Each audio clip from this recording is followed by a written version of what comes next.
Sounds like if I'm successful, my long-term goal is Riley has a job in the next administration. I don't know.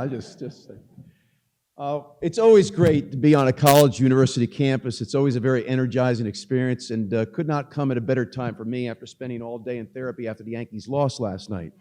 But being in South Jersey, I congratulate all you who are Eagles fans. 6-0 start ain't bad, and the Phillies are in the World Series. So this is an exciting time. And wow, what an exciting time here on campus. 2 medical schools, School of Nursing is on its way, a School of Veterinary Medicine is on its way, 23,000 students. Rowan is on the come, and that is great for this magnificent university and all those associated with it. And I certainly congratulate all the students that are here tonight on their academic endeavors, and I wish them well.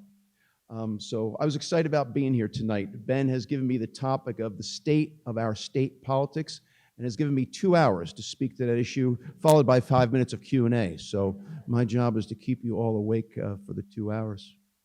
I think during the second half of the year here, the state of our state politics has really been defined by the congressional midterms, which will conclude 2 weeks from tomorrow. The first half of the year were really defined by discussion, analysis of what happened last November. It has already been almost 1 year since last year's gubernatorial election. And it was my great honor to be your governor-elect for about 6 hours. People asked me what would I have done differently. I said I would never have gone to sleep. I went to bed at 3 a.m. I was up by 20,000. I woke up 3 hours later. I was down by 7,000. So next time around, we're just not going to sleep. But we'll get around to talking about the first half of the year in the second part of my remarks, because I think it's a good lead-in for what takes place next November. But here in the first part of my remarks, let's talk about the state of our state politics as really defined by the congressional midterms. I'm not picking on Joe Biden. If you take a look at political history, and Dr. Ben Dworkin has forgotten more than I'll ever know. We know that most presidents lose their midterms, right? Reagan lost his midterms, Clinton lost the midterms. Take a look at history. Every indication, it would seem at this point, is that the Republicans will take control of the House of Representatives. I think there's a couple of different things going on, and one of which has nothing to do with the advertising you see every night on TV from the congressional candidates.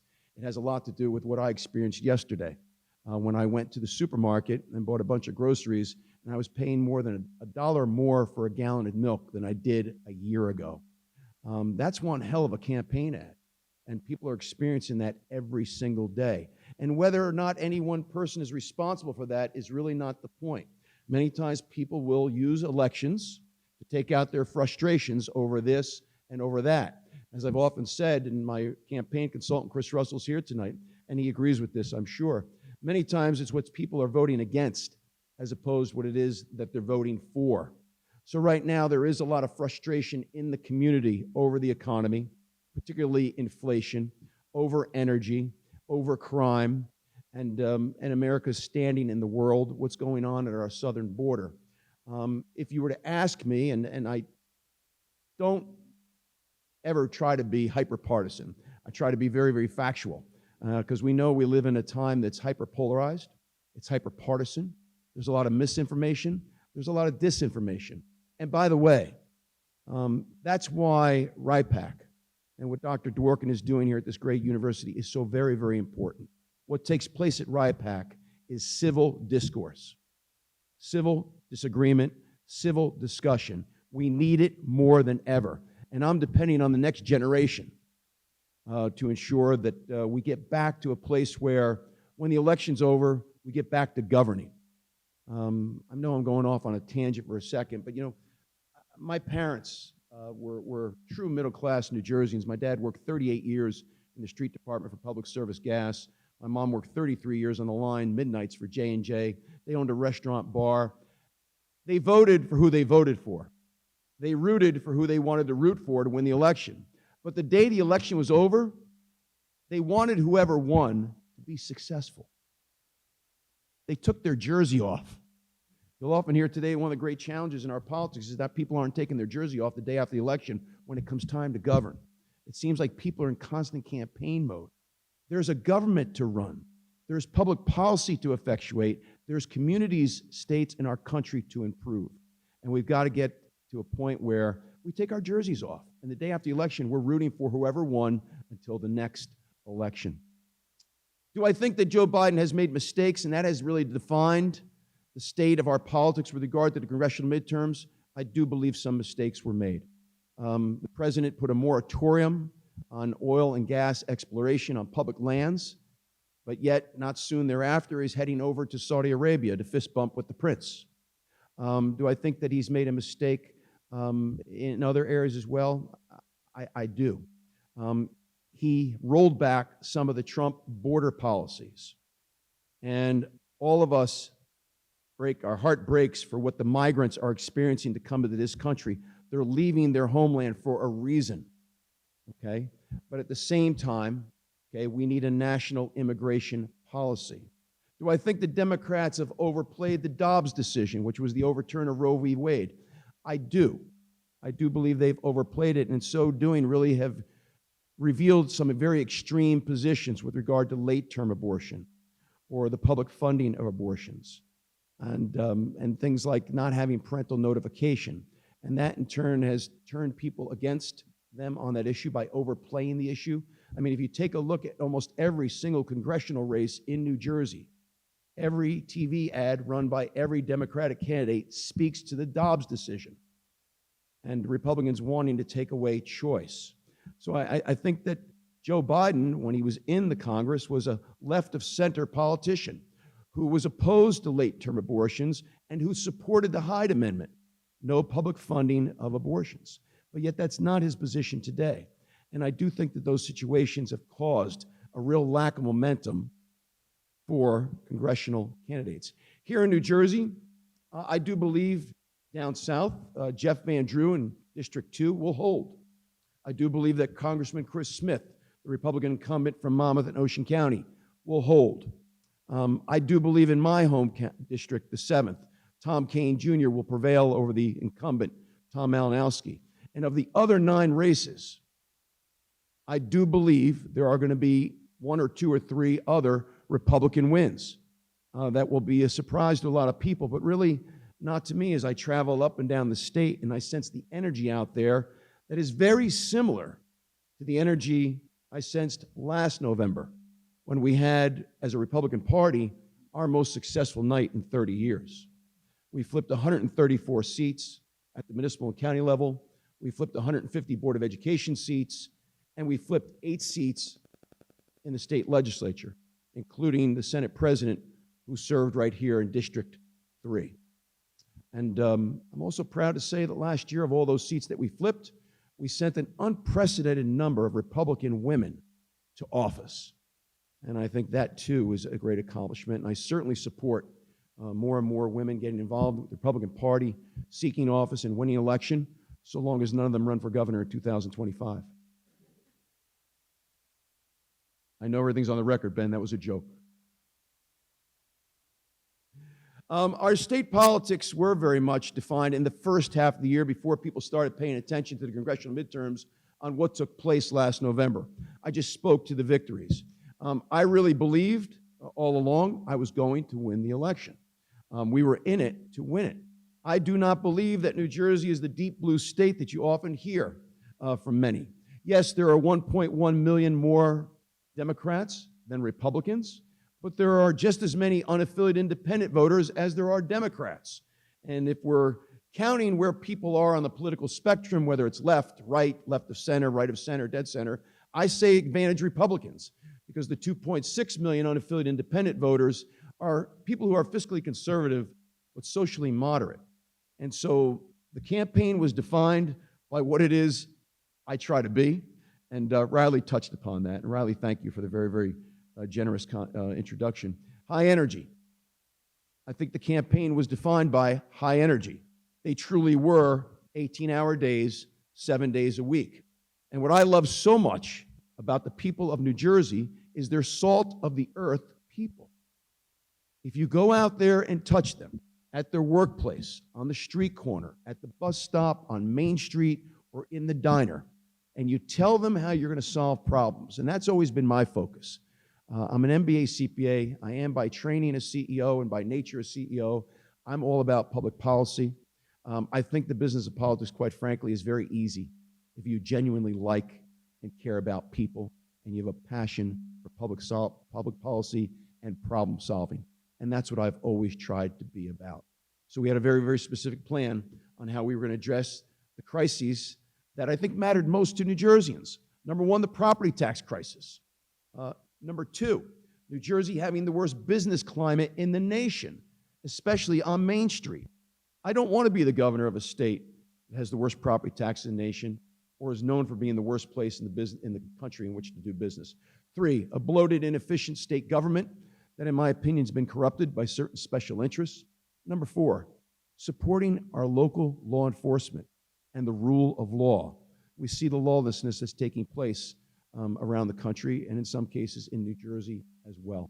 And certainly getting our public school curriculum, in my opinion, back on track in teaching critical life skills and greater emphasis on vocational training, because not everyone wants or needs to go to college. And so that's where I focused the message. And in so doing, spoke to a number of other issues, whether it was gun control or abortion, I think in a manner that works for all New Jerseyans. I see some congressional candidates this year struggling with answers to those questions, which are questions we need to anticipate if we're running for office. And so I took great pride last year in trying to articulate positions on these issues that help the Republican Party in particular navigate these issues. We spoke to kitchen table issues. That's what New Jerseyans want to hear about. And for those of you who are thinking about running for public office one day, and I hope that is the case, even those couple of people in the crowd here that helped Phil Murphy last year, I forgive you. As we say in politics, and as I said to the guys who volunteered to me that they worked on the Murphy campaign last year, as we say in politics, and I know Ben always teaches his students, you have to get the policy, you have to get the politics, and you have to get the joke. I get the joke, even though I now have your names and social security numbers. So, but listen, we spoke to kitchen table issues and talk about how you're going to solve people's problems. And we did that all throughout the course of the campaign, and it worked. We won in Winslow Township in Camden County, where we hadn't won in decades. We won in the borough of Maywood in Bergen County, where we hadn't won in decades. We won a county commissioner seat in Passaic County, where Democrats outnumber Republicans by 60,000. We won right here in the 3rd legislative district. And tonight you're introduced to two assemblywomen, Beth Ann and Ed Durr, the state senator, is not here tonight. And there were other wins all up and down the state. I hang my head high because there is great responsibility in being at the top of the ticket. And that responsibility is to protect, if not benefit, everyone down ballot. My campaign did that. We had a great many wins. The only person who lost was me. But listen, it is my plan to do this again. I love New Jersey. I have no ambitions whatsoever to go to Washington, D.C. As senator or a president. This is my last stop. But more than being a proud Republican, I'm a proud New Jerseyan. And it pains me to see how New Jersey is maligned in a number of different ways. And many of its dubious distinctions, the worst property taxes in the nation, the worst business climate in the nation, and a few others. So these things can be fixed. I believe that. And we need candidates that talk about how to fix them and give people hope. Give people hope. We all know that New Jersey's one of the states with the worst out-migration. More than 1 out of 2 New Jerseyans are looking to leave. Not a great state to retire to. But there's different things that we can do to make people want to stay, retire here securely, and make young people feel confident that they can achieve their American dream here. At the end of the day, I think there's 2 things that all Americans desire. It's in our DNA: opportunity and security. However that you may define security. I want people to feel confident they can achieve both of those things and therefore their American dream right here in New Jersey. There's some very, very dynamic things going on right here at Rowan University that lend themselves to those things. And our leadership has to work in partnership with our universities, particularly to make sure that our young people, if you will, stay home.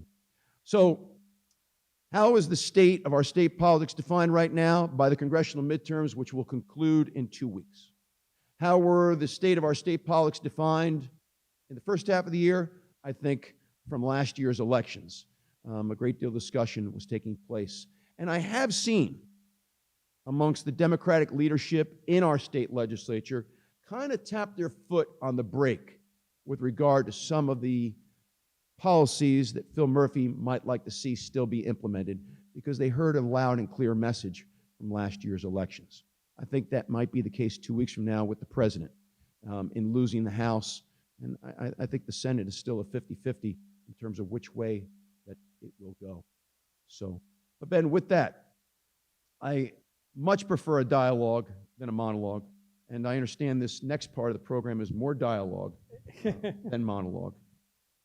We've got some questions, Jack, and these came in from folks who, when they submitted their registration online, and a few folks submitted questions earlier when they registered here. So tried to put a bunch of them together, and we'll just talk for a little bit here. Softballs, Ben. You know me, Jack. I do know, Ben. Well, let's start, actually, with a bit of an easy one here. I mean, you talked about your commitment. We introduced you as talking about any number of ways that you have been serving in elected office. But why did you decide to enter electoral office? You know, What made you run the first time? You always end up in this business one of three ways. Someone in your family is in the business of politics, or you're inspired by somebody. In my parents' generation, a great many were inspired by John F. Kennedy. My generation, a great many people were inspired by Ronald Reagan. It wasn't the case. That wasn't the case for me. The third way you get into the business, somebody recruits you. And so when I came home from Seton Hall with my MBA CPA, the mayor of Raritan Borough, Anthony DeSico, was a lifelong friend of my parents, and he came over to the house and said, Jack, with your educational background, your family's been in town for 100 years, your parents owned a restaurant bar here, you've got to run for borough council. And I've always been a curious sort, and I have always had a passion for problem solving and public policy. And I said to myself, my goodness, what a magnificent experience this would be. And he said to me, what party are you? I said, well, you know, I'm a fan of, I idolize Abraham Lincoln. I'm Republican. He said, great, so am I. He said, sign here. And I signed the petition. And that's how it was. And as he was walking out the door of my house, he said, by the way, Democrats outnumber Republicans 4-1 in Raritan. And I said, well, how do you get elected? He said, well, I own a bar. And everybody gets a shot and a beer in election year. And I said, well, how am I going to win? He said, hell if I know. And I'm a determined sort. I hate to lose. And so I started knocking on every door Memorial Day weekend. And I was done by Labor Day. And I went back and I knocked again. And I won the first election. And 3 years later, I won by the largest plurality in the history of the borough. That still stands today. And I say that not to be immodest. I love where I got started, in a town where Democrats outnumber Republicans. I do consider myself a conservative, fiscally conservative. I have a strong libertarian streak, quite frankly, when it comes to social issues. But what that experience taught me is that at the end of the day, people will go into the voting booth, close the curtain behind them, and vote their conscience as to who they think will best serve the community. And so I have great faith in the people of New Jersey, and that's why I don't see it as a deep blue state. As a bit of a follow-up there, you talked about how you were ready for the challenge, and sure, why not? But given the hostility and negativity of today's political campaigning world, the constant push to raise money, the power of certain special interests in a given political dynamic, why would actually anyone consider running for political office? A great many do not, for all the reasons you just said. But if people don't, we're not going to end up with the best candidates. And if we don't end up with the best candidates, and that's not to say I'm the best candidate, New Jersey decided differently last November, and I accept that. But I do think my candidacy changed things. We picked up 8 seats in the state legislature. People are here tonight that won last November. So sometimes we don't win the election, but that doesn't necessarily mean we didn't effectuate some change. Listen, I'm a determined sort, and I've always been someone that's not afraid to swim against the currents. It's not pretty. You know, Peggy Noonan does the weekend column in the Wall Street Journal, and she spoke this past weekend about her visit to Purdue University. And in meeting with the political science students there, they spoke to political polarization. They feel it may prove fatal to our democracy. When she asked the question that everybody's asking these days, is our democracy in peril? Is democracy in trouble? The students at Purdue felt that political polarization, hyperpartisanship, may prove fatal to our, I'm sure students here today may not feel very differently. Some are shaking their heads in agreement. We can't give up. We can't give up. And was losing last year terribly disappointing? You bet it was. But was I disappointed in the effort? Not one bit. And was I at all disappointed with the feedback from around the state, even from those that didn't support me? Not one bit. We can do this. We can change the current climate. I believe that. We had a couple questions about inflation, obviously continuing to be a significant burden for families in New Jersey.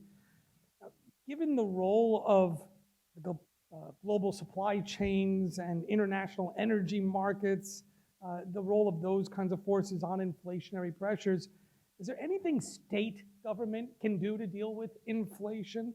And if so, what should state government be doing? So we know right now that because of all the unanticipated, at least in Phil Murphy's projections, unanticipated revenues that continue to come in during the pandemic. Listen, at the beginning of the pandemic, there was a whole lot we didn't know. Not only clinically about the virus, but also what the impact was going to be on state finances. In the earliest stages, Phil Murphy was projecting a $20 to $30 billion deficit. We ended up with surpluses. And then there was all the aid that came from the federal government.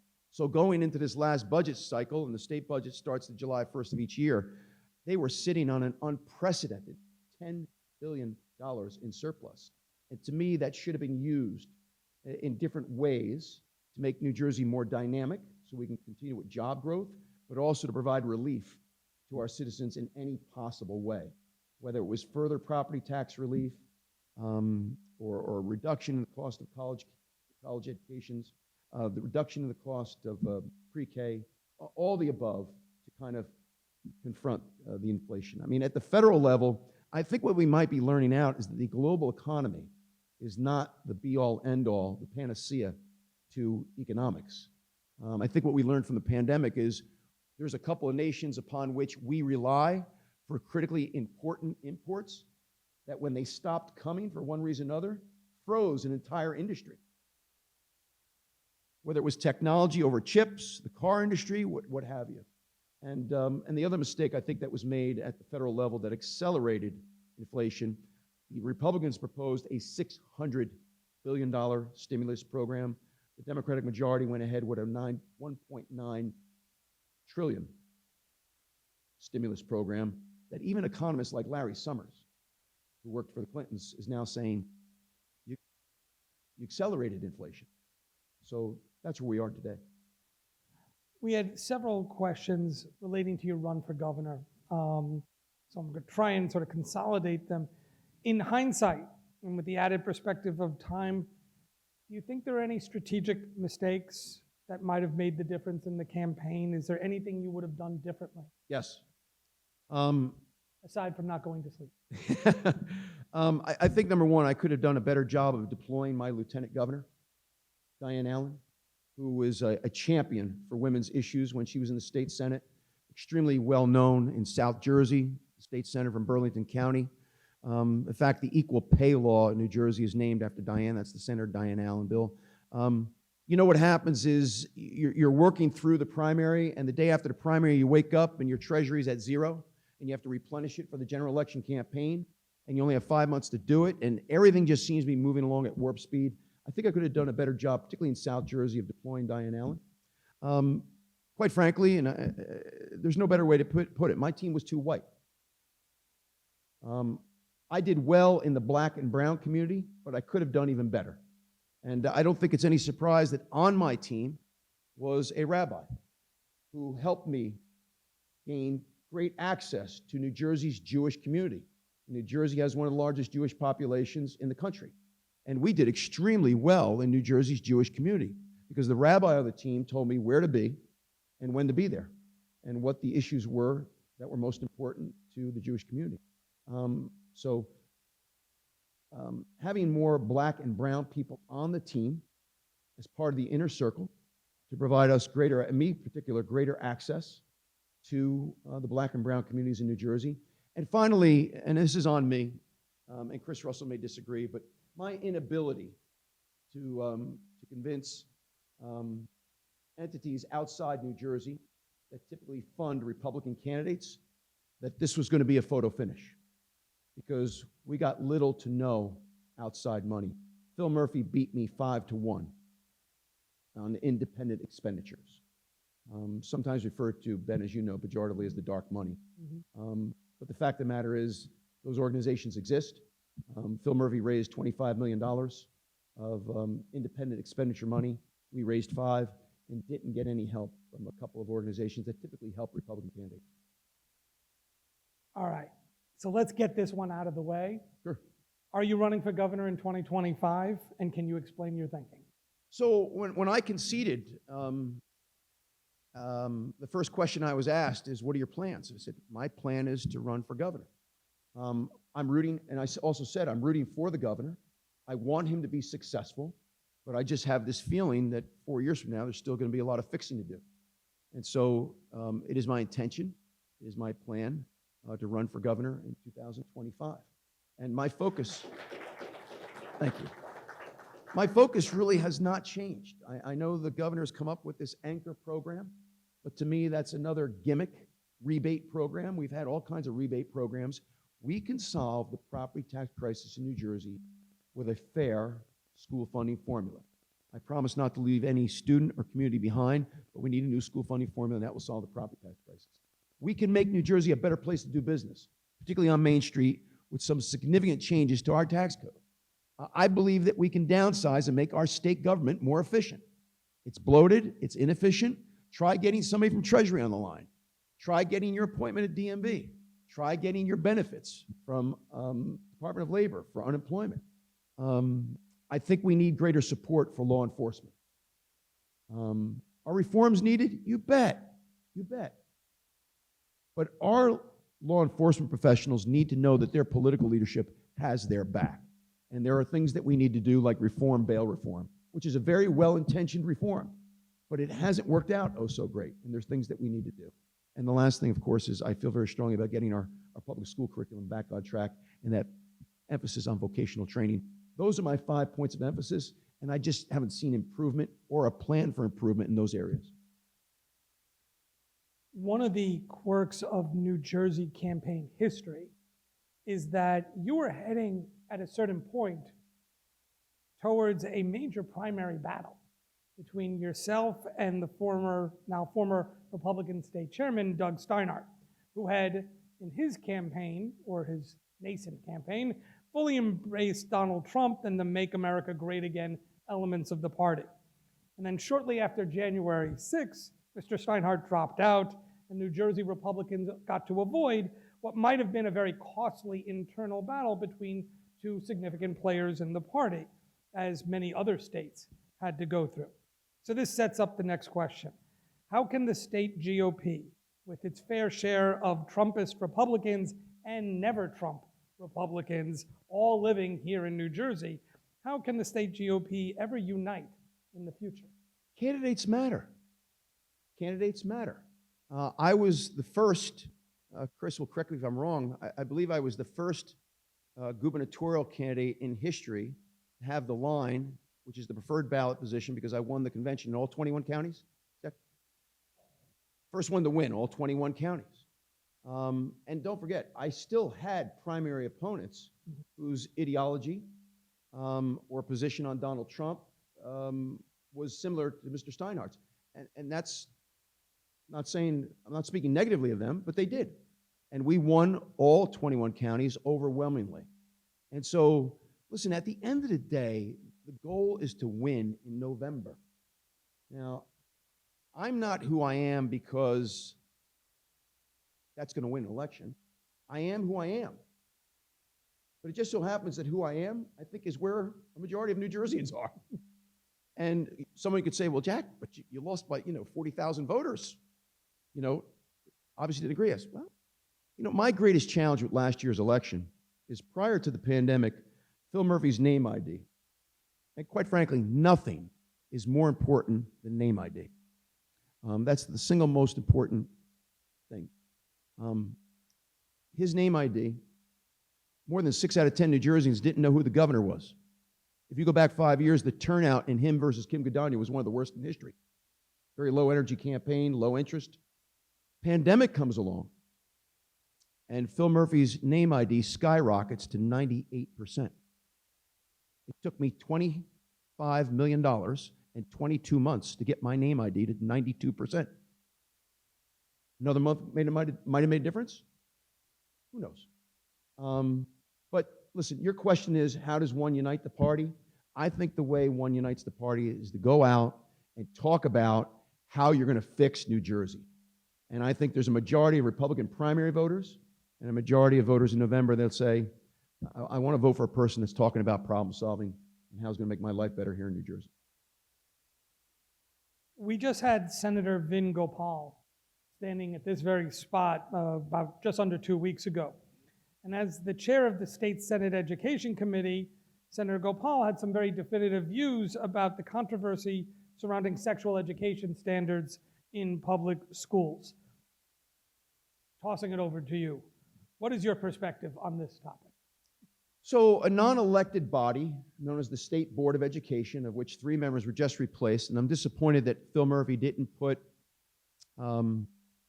if you will, just some rank and file regular parents on the committee, which I think would have been useful.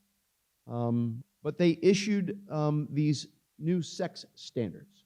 And the standards give a great many people pause and concern. For example, but this, and it's kind of an extension of changes that Phil Murphy made. And if anyone remembers from last year's debate, I said on the debate stage, I don't believe we should be speaking to gender ID and sexual orientation in kindergarten. I don't believe that. I don't think that we should be talking about explicit sex acts to fifth graders, 12-year-olds. I do believe in sex education. And if you look at the most recent poll, the majority of New Jerseyans believe in sex education in middle school and high school. A majority of New Jerseyans do not support the current sex education in elementary school. And so, but these new sex standards have caused a great deal of concern and pause amongst people throughout New Jersey. And I tend to agree with the concern. And so the bad news is we have these new sex education standards that's caused a huge controversy in the committee and greater attendance at Board of Education meetings than we've ever seen before. Here's the good news. Local boards of education have a great deal of latitude on how to implement those standards. And some have gone as far as to do something which I support, is rather than force parents to opt out, parents have to opt in, but not before signing off on the curriculum that's sent home. I think that's a greater way of fostering parental involvement. And a number of districts have done that around the state, and I support that approach with regard to these new sex ed standards. So let me ask as a follow-up to that idea of parents receiving the curriculum and that is determined by the local board, and then determining if they want to opt in. Should that be applied to science? Should that be where we have controversies over what should be taught? Should it be applied to history classes? No. Well, why not? So, I mean, just can you elaborate? I just feel that this discussion is really about what is and is not an age-appropriate subject matter. I do not believe that gender ID and sexual orientation is an age-appropriate at the kindergarten level. I don't. I don't believe that teaching explicit sex acts to fifth graders is age-appropriate. I think children should be older before that becomes a curriculum that they are exposed to. And so I see that as very different from science, math, history, English. I just do. I think there's some subject matter that parents need to play a role in deciding when. Well, then I have 4 children. I will tell you that some of my children were ready for some discussions at 12. I will tell you that of the 4, One or two may not have been ready till 15 or 16. Well, then I may not have been comfortable with certain subject matter with those particular children being discussed until a certain age. So I just think in this particular area, parents should have a say.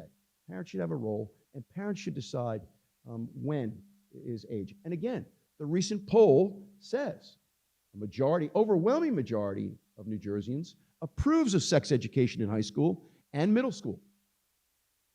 What they do not approve of, and that was a poll outside of the curriculum, they do not approve of it in elementary school. I want to shift to taxes for a moment. Generically, or broadly speaking, what tax reform measures are needed for New Jersey to be competitive with other states? So I'm very passionate on this topic. In fact, I write a monthly column for the Gannett newspaper, 7 of which are published and disseminated around the state. And my most recent column spoke to a recent change in a neighboring state where the governor stood up and said, we have to lower our business tax in order to be competitive, in order to create job growth, and in order to grow our economy. Now, Jamil, if I made you guess if that was a Republican or Democrat, what would you say? No, but if the politician was Republican or Democrat that said that. We got to lower our business tax to create job growth. Okay. That was the Democratic governor of Pennsylvania. The corporate business tax there was 11%, tied for first with New Jersey's, which is 11%. What Governor Wolf in Pennsylvania decided to do was take all the surplus from the unexpected revenues during the pandemic and the surplus from all the federal aid and invest it by cutting the business tax in Pennsylvania in half. Democrat. Overwhelmingly supported by the state legislature, in which both parties are pretty well represented. He believes that's the best thing to do, to invest, the best way to invest the surplus and change the dynamic in Pennsylvania. Why is that so important? Because to the west of Pennsylvania is Ohio. Riley, do you know what the business tax is in Ohio? Right, Riley, it's 0. And Governor Wolf was losing business to Ohio because you have to be regionally competitive. Governor Wolf's not worried about the state to the east, New Jersey. Okay, our top personal income tax bracket is 11%. His is 3. His business tax is now 5. Ours is 11. He's now the 7th lowest business tax. Okay. I'm fiscally conservative, but I'm also fiscally responsible. I will tell you that New Jersey is dying a very slow death with regard to its business community because of our taxes and our regulations. And so one thing I would do, Ben, to answer this question is I would adopt Delaware's bylaws for corporate governance, because you've all heard of the Delaware Corporation, okay? We should adopt Delaware's bylaws for corporate governance. Nevada did that 10 years ago. It's been a huge success. And we should have used the surplus to invest in something like cutting our business tax in half. By the way, that would change the perception of New Jersey overnight. We have the worst business climate in the nation. That's not rhetoric. That's a fact as stated by the business journals year over year over year. Those who, even you earlier, referenced other things we should be doing with the surplus. Invest in pre-K, reduce the cost of college education. How do we handle cutting a major tax cut, like cutting the business tax in half, and doing those other things?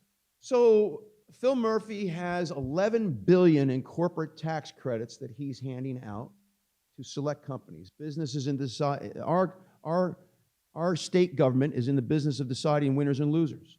We're deciding. There were lawsuits, if you remember, about those tax credits.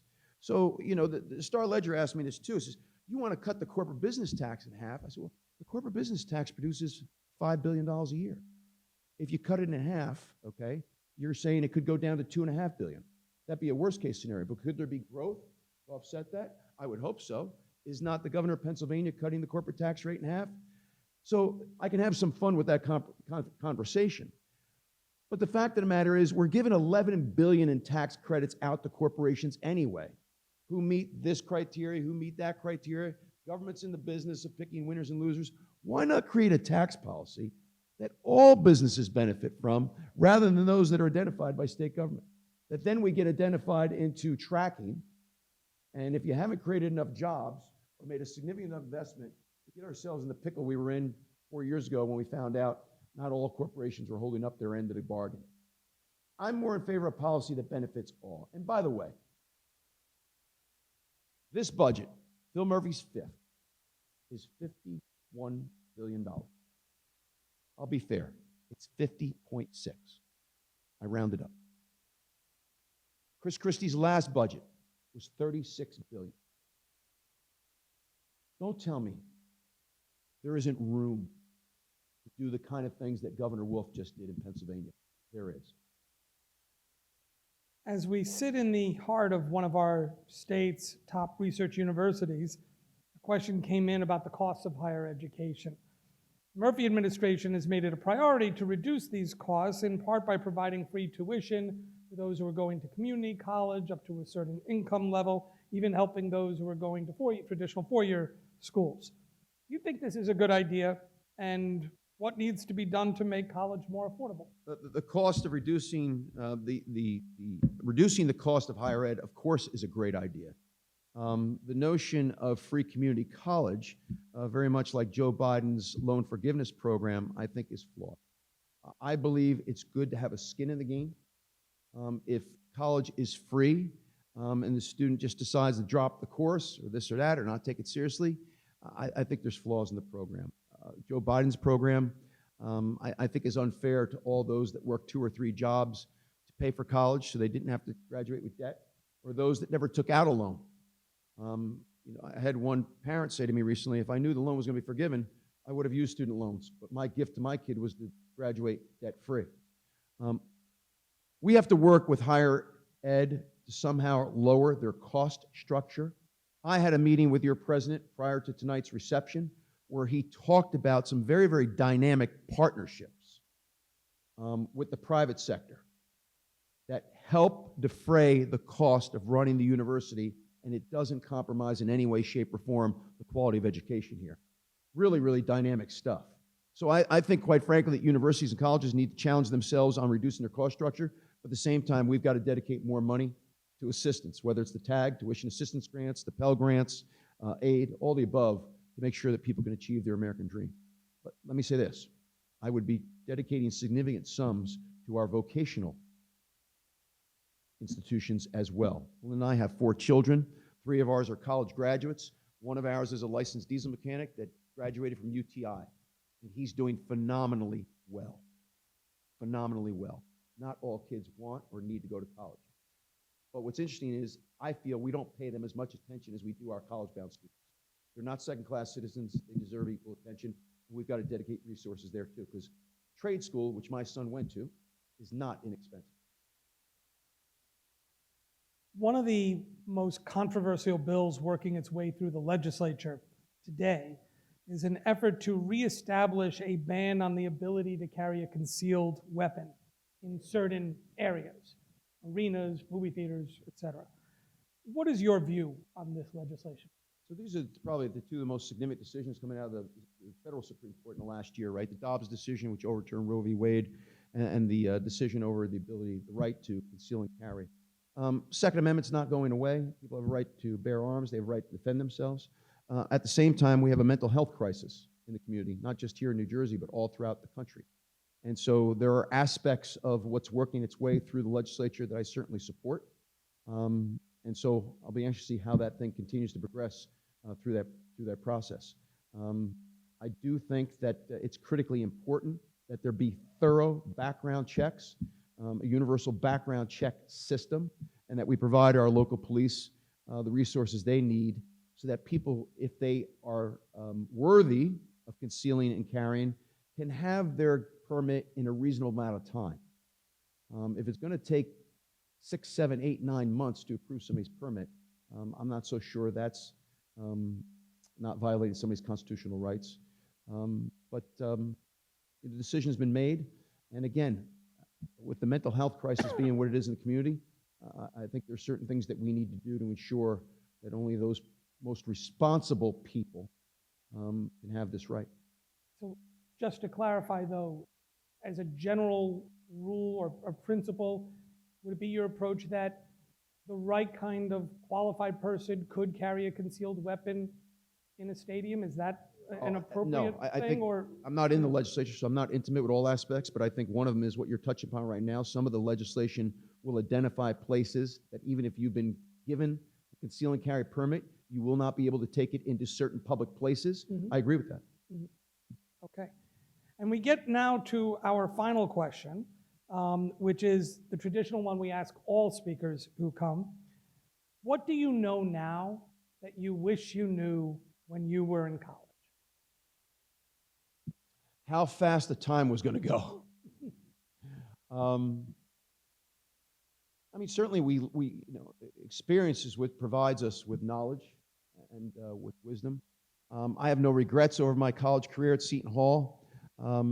Back in those days, at least me and my family, we didn't take a look at the quality of the food or the quality of the recreational facilities or the quality of the dorms. Seton Hall had a great accounting program, and their accounting graduates passed the CPA exam, and the goal was to pass the CPA exam. But I don't know if you appreciate while you're going through it just how fast the time goes.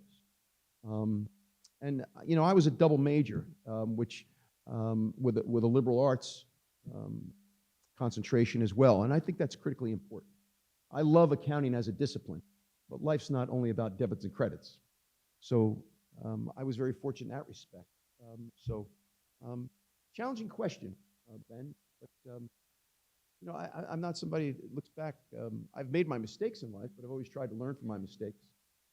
And Seton Hall prepared me well for life after college. On that note, let's give a round of applause for Jack Ciattarelli.